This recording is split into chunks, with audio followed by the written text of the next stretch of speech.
only given a limited time to speak, and I think I have abused that privilege. Thank you very much. Thank you very much, Mr. Paris. Now, abuse that privilege to great effect, I would say. Definitely a lot to chew on in what you said. I believe Relisha had her hand up. At this point, we're going to just signal that we're going to take the conversation past 7, obviously, to 7:15, 7:30, if everybody's willing, if everybody wants to stick around. So, Relisha, if you want to respond. Yes, I would first have to thank Mr. Paris for laying down the legal framework for this. I wanted to respond before I forgot my notes. But your question was on what we as Indigenous people today, what is our responsibility? In answering that, I would definitely have to say revisionist history. We are responsible for collecting and correcting the anthropological data, the ethnographic data, the archaeological discoveries, and everything else coupled with the appearance of our civilizations. Because when you look at this, the fact is that many of our documentations are inherently Eurocentric. Many of our documentations has language or stories that strive to show Indigenous people as primitive or less than. And in order for us to move forward, we need to correct those teachings in order to advocate for the issues that we truly want to cover. I'm very happy that you pointed out Barbados, both yourself and Ms. Worm as well, because I am a student at UWI-Cavell. And I have to say that the recent global movements, for example, the Black Lives Matter movement, has most definitely created a shift in the Caribbean, not just Indigenous communities, but the Caribbean communities as a whole. I was in Barbados when Admiral Lord Nelson was removed. And I saw that as the beginning of something to strive for the Black community and for the Indigenous community. Because we have these statues of British commanders and Western and European commanders throughout our communities for years, and we never once questioned their significance.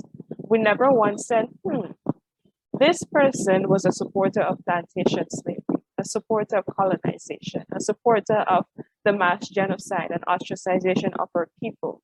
Why is it that we have this statue not just there, but most of the places is in the middle of our capital?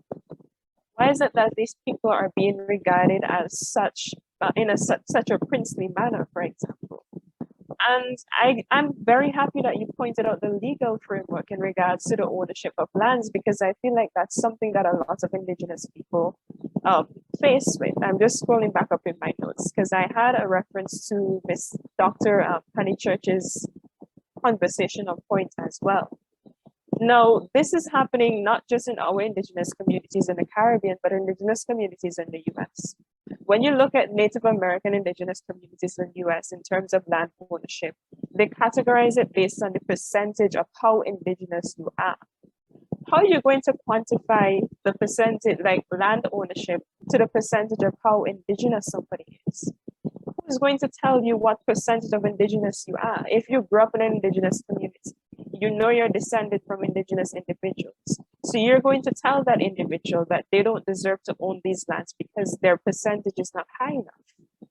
Now, I know the Garifuna in particular, recent DNA testing has categorized us as both Carib and Yoruba, with immense parental populations which are closely linked to Spaniard and Amerindian parental groups. Now, this genetic data strayed from the concept that Indigenous populations were culturally pure. There's no such thing at this day and time of being culturally pure, because we have intermingled with each other, especially given the melting pot that is the Caribbean region. Everyone had to come from somewhere, and the Indigenous in the Caribbean are intricate pockets of culture where transculturation and mixing of culture is no longer synonymous to the European concept of extinction. And I'm bringing this up because I know that a lot of Indigenous communities, as you pointed out in your own, are dependent on, are not dependent, but I should say are faced with these challenges in their governments of land ownership and reclaiming of lands. In particular, I know that Mr. Egbert and probably Ms. Robinson can verify this, that a lot of Garifuna communities, and this is in like Belize, Honduras, Guatemala, their lands are being reclaimed for the sake that they're being used for something else. the governments are not recognizing that these are sacred lands. So our indigenous peoples are facing challenges such as they don't have proper roads, they don't have proper water sources, their water sources are being contaminated, they don't have proper schooling systems, they don't have proper health care, because these governmental forces are trying to out them from these lands so that they can use it as they see fit. Now I know in particular in St. Vincent, we know of the island called Baliso. Now my ancestors' bones are still on this island. This island is being listed for sale for $8 million, or over $8 million, I should say. And this is an important topic in reparations because I believe that indigenous communities should come together and tackle this as one. Because when you can't put an amount to reparations, when you look at the mass genocide, the loss of culture, the loss of affirmation, the loss of so many people that we've seen in our indigenous communities throughout history, you can't put a figure on that. So you can't go to an organization and say that, oh, we want such and such billions of dollars because of reparations. We have to go through our historical data and catalog the instances where people were outed from their communities, where people were killed, where people were exiled, where people were faced mass racism and genocide. And this is becoming a bigger problem because many census documentations do not recognize certain indigenous communities on their census. And this is becoming even more tricky because when we go to these organizations or these governments and say that we want reparations, they're going to, as Dr. Honeychurch pointed out, how much of you are left? And it's becoming difficult for us to quantify that because we're in a system that does not see mobility in anything rooted in Blackness or indigeneity. So it becomes a bigger issue. And this is why it's important for our research to be intersectional. We can't view it from one point of view. We have to see it from all avenues, from a 360 point of view, in order to address these issues properly. Also, Mr. Honeychurch did point out that a lot of young people are now reclaiming their identities in terms of the language, especially. My roommate from university at Cave Hill, she is actually Dominican. And what she has done, she recognized the importance of her language. And she has created a business that advertises products and companies using the indigenous language. And this has allowed other young people within her Dominican community to affirm themselves in that indigenous identity and actually want to learn their indigenous language. And I feel like this is an important aspect of revisionist history. So I just wanted to lay out those points. Thank you very much, Radisha. Thank you for that. As we said earlier, this is an open conversation. So Senator Stanford, Mr. Eugenio. Yeah, I just wanted to maybe just a few lines to follow up on Radisha's and the point she made that the land, right? We are associated with the land, and the land is important because without land, then we won't have a culture. This is why my argument for UNESCO, that you could, boast about the intangibles, the music, but the land is important. So what mechanisms do we use? At the United Nations expert mechanism, there is a subgroup that was looking at the treaties that indigenous people had used with these colonial authorities, right? The colonial powers that were. So I think and I think that, as Radisha said, we cannot use one mechanism because yes, we could go to the courts, but we know whose courts we are in, right? We could use the universities to make the intellectual academic argument, but we know whose building we are in. And yes, we know that women are at the forefront of this vicious system which we exist in, as we experience in Honduras. The Canadians and the Americans know that the beaches are very expensive property, and so who protects the land? The women, and who are murdered and killed ad infinitum is our women. So all these issues we have to put on the table right? So as to make the point that we are people too. You know, whether they say indigenous or African people, whatever, we are people. We're just using these vehicles to make the point. Thank you, Mr. Eugenio. Senator Sanford, do you want to come in here? Maybe I would just want to comment on something that Mr. Honeychurch said. Said in the 1970s, the Kalinago people stood up to advocate for an act, or really to have their own system of governance. And they were able to do so, and the government assisted in implementing the Kalinago Act. However, what we have noticed over the years, like Joel Paris said, the council currently as it is relies heavily on the central government to do most of its administrative work and really does not exist as an independent body as it's supposed to. So what could have gone wrong, and what can perhaps the indigenous people do to ensure that we get back that level of independence? I mean, that's to Mr. Honeychurch, because he seemed to have like that background on what happened before and where we are now. What is it that we as an indigenous people can do to really get back that system of governance where our people can have that level of independence, you know, as opposed to relying heavily on the government as it is currently?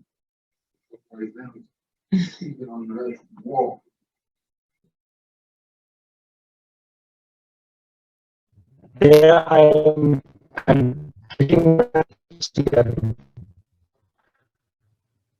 yeah, Mr. Sansa, the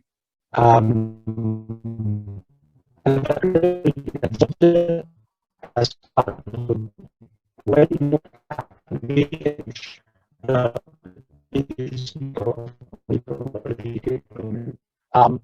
first of all, the British recognized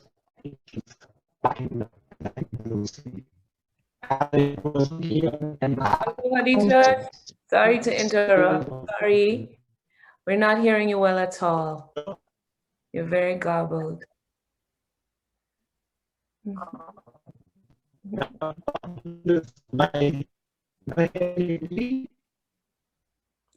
No, you're very garbled.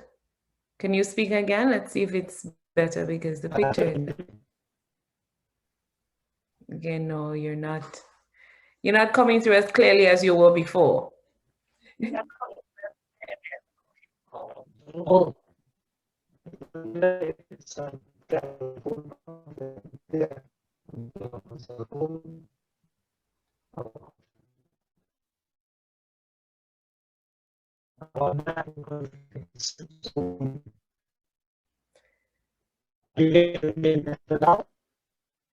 Same. No. Sorry. Maybe turn off the video.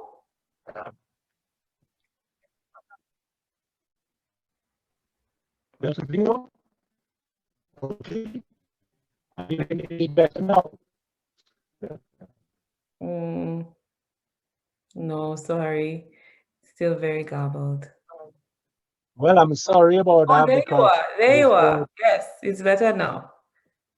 Ah, okay. Well, I pulled out a couple of wires, so that's it. All right. So Senator Valmont has a very Sanford, sorry, very valid point in relation to gradually over the last 100 and whatever years, the territory has become more and more absorbed by the local government.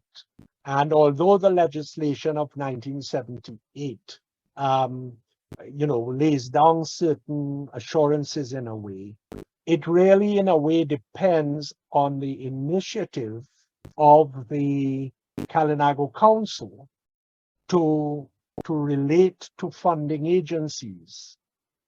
There is a problem with governments in that they want to be seen as the ones who are implementing the schemes, and they want to be the ones controlling the funds.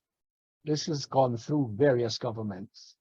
And therefore, the Kalinago Council finds itself in a position that things are being done in a way over their heads, unless they kind of use whatever impact they can to make sure that they are in some form of control. So there is a point there that, yes, you have this special piece of legislation, but the fact is that the funds to carry out your programs have, in some cases, to pass through the local government system, which is controlled by central government.